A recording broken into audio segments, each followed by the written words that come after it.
Welcome back to the Bearded Console Gamer, and today, my friends, I've got a special treat for all the Hideo Kojima fans out there because we're going to be leafing through the Art of Death Stranding book and picking out which of the unused concepts we'd love to see used in a potential sequel. And as always, if you enjoyed the show, please be sure to like and subscribe and to hit that notifications bell to stay up to date with all the biggest video gaming news, bad dad jokes, and giveaways. But getting back to it, over the last couple of years, we've had a couple of hints that Hideo Kojima may be working on another game set in the Death Stranding universe. For example, back in June 2020, the big man himself tweeted out a picture of some concept art showing what appeared to be a boat with bridges, the name given to the organization trying to rebuild America in the post-apocalyptic world of Death Stranding, emblazoned upon its side. And more recently, Norman Reedus, the actor who voices Sam, the sultry protagonist of Hideo Kojima's masterpiece, was quoted as saying, "I think we're doing a second Death Stranding," and that it was in negotiations right now.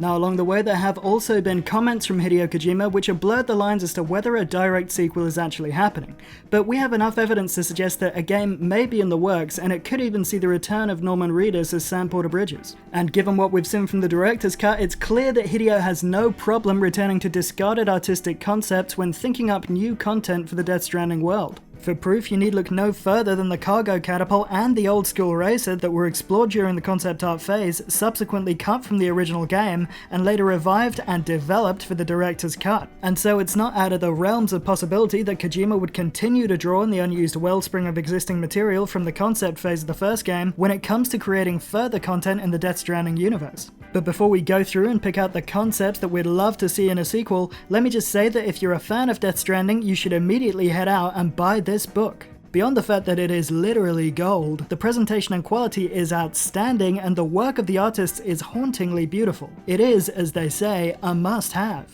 Now, the only downside is that the Art of Death Stranding doesn't make a note of which artist created which piece of concept work, so I can't credit them as I'm going along as I'd like to. But what I can do right now is let you know the name of every artist's work that I'll be featuring in this video.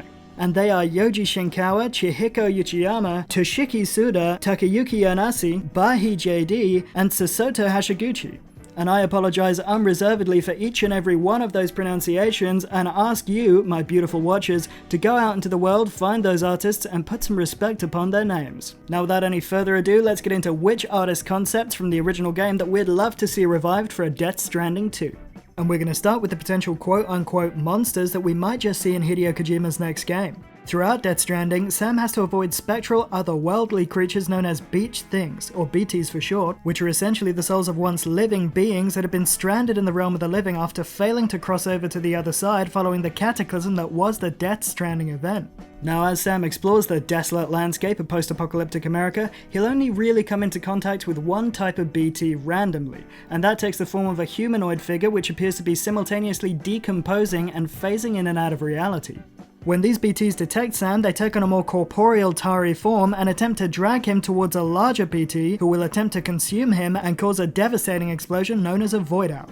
These larger beasties, along with a few other giant BTs, exist basically for the purposes of, well, boss fights. But you get the picture. For 90% of the game, you're basically going to be running into and avoiding the same old spectral forms of the humanoid beach things. However, it turns out that Kojima Productions explored concepts for a wide variety of BTs before landing on the human design, and some of the body horror-inspired visions that the artists had for the spectral enemies would have been genuinely terrifying had they made it into the full game. There are concepts for strange, pale, childlike figures with jellyfish heads, monstrosities that look like they've been ripped clean out of a John Carpenter movie, and creatures that have an almost Del Toro vibe to them. Then there are these nightmare paninis that reek of Dark Souls energy, crab monsters, and quadrupedal rotting beasties that are designed to look like the corpses of beached animals. Some of these designs would make an amazing addition to a Death Stranding 2, and they could even help flesh out the gameplay, with each one of the beach things requiring a different kind of method to take down or avoid. It would also be great to see some of the BTs from set pieces used more in a potential sequel, such as the World War I and World War II soldiers. And while we're talking about enemy variety, just look at the variations in colour and design for the mules here.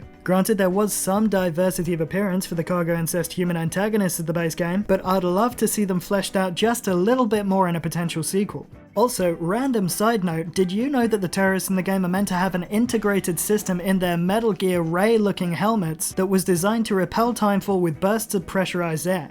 Well, neither did I, and that got me thinking that upgradable suit elements like that would be an awesome addition to the sequel. And while we're on that note, I'd love for Kojima Productions to consider giving us the opportunity to change Sam's appearance. And don't get me wrong, I love his original suit, and there's a very good reason for why it's designed like that in the original Death Stranding. However, without getting into spoilers, something happens towards the end of the game that could allow Sam some more flexibility with what he wears moving forwards. I mean, take a look at some of these designs that weren't used in the original game. Each one is unique and interesting, and I'd just love to see them featured as unlockables. Furthermore, they could all be rigged with straps, clasps, and a backpack, so there wouldn't be any gameplay issues if the sequel, like the original, also involves carting massive amounts of cargo across a desolate landscape. And now let's talk about the kind of landscapes that we might see in a Death Stranding 2, because once again there was a whole lot of concept art that wasn't used in the original game, and which would be perfect for reviving for a potential sequel. Take for example this vast dam-like curtain wall set into the side of a mountain, which was actually an early concept for what later would become Mountain Knot City. Or, moving away from the city, we might see the dilapidated structures of our once great civilization falling into ruin in the form of shattered bridges, enormous radio telescopes, and mass storage facilities. We could also see different variations of way stations that could be brought into the Death Stranding universe, and perhaps in certain areas we could see mules and even terrorists setting up camp in the derelict remains of rusted tankers. And away from everyone except for the BTs, we could be treated to vistas showcasing the buried remains of colossal ancient statues, ash fields marbled with veins of running lava, and magnificent vistas of entire city blocks slowly collapsing into a mountainside. But that's enough of that, because we're going to end the video on quite literally one of the biggest elements that I'd like to see brought into a potential Death Stranding 2 from the original concept art. You may not know it, but the gargantuan fist-headed boy seen near the beginning of the game is actually known as a Titan-type BT, and it turns out that in the concept art at least, he isn't the only one.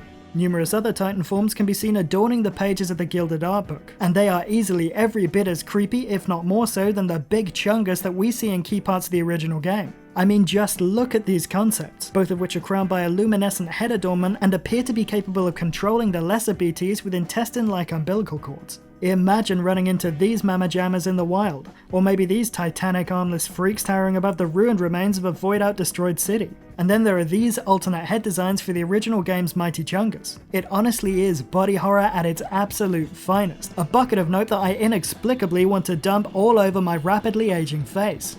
And that's just a couple of artistic concepts that I'd love to see revived for a potential Death Stranding 2. Why not let me know in the comments what you'd like to see from a sequel to Hideo Kojima's latest monster piece, and if you enjoyed the video, please remember to like and subscribe, and to keep it here for all the biggest news and content from around the video gaming world.